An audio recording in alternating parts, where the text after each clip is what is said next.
All right, so here's the actual application. All of the applications won't look exactly like this. This is the one directly from the government, I believe, but some of them got it like on their website, but it's gonna ask the same exact questions. So it's pretty straightforward. You have to just tell them what type of company you have. They accept independent contractors, sole proprietors. So even if you don't have um, documentation as far as that you set up your business as an LLC or you file with the Secretary of State or something like that, there's still different ways that they allow you to apply for this without that. So even if you got paid with a 1099 or something else, or the money just honestly goes to your personal account, like in your name, like for your business, whatever that business was. And remember, I said that it doesn't matter if you even losing money or operating at a zero level. Um, if you had expenses and costs and things like that, you can still apply for this. But anyway, so yeah, you choose what you are.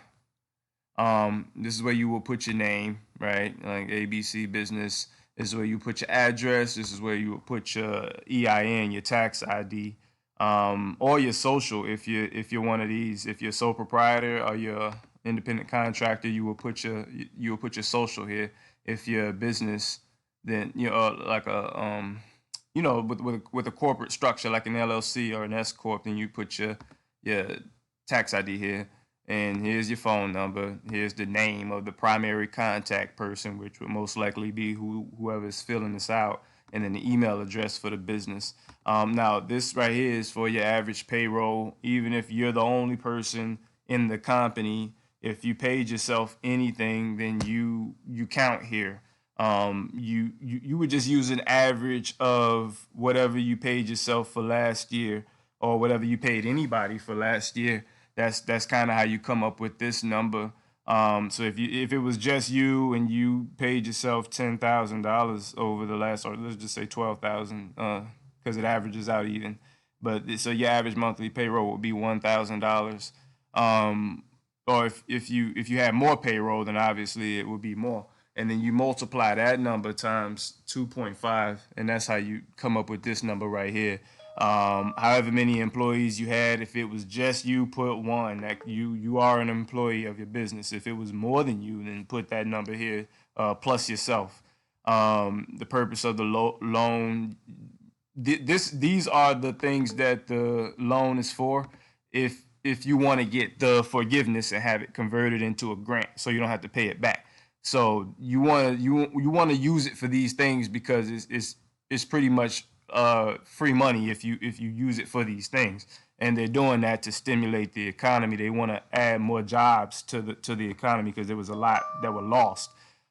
So payroll and lease is probably the more common ones. Utilities for some people if they have to pay utilities, but most small businesses have a situation where it's probably going to be some type of lease or co-working or something like that, and payroll. This is where you will put a list of owners that have over 20% ownership in the business. So whoever has more than 20% ownership, 50-50, you will put both names here and all the information. If it's just you, then this is where your information would go. It would just be you. And these questions are really simple. They asking like, have you ever been like, um, have you ever defaulted on an SBA loan? You would obviously put no.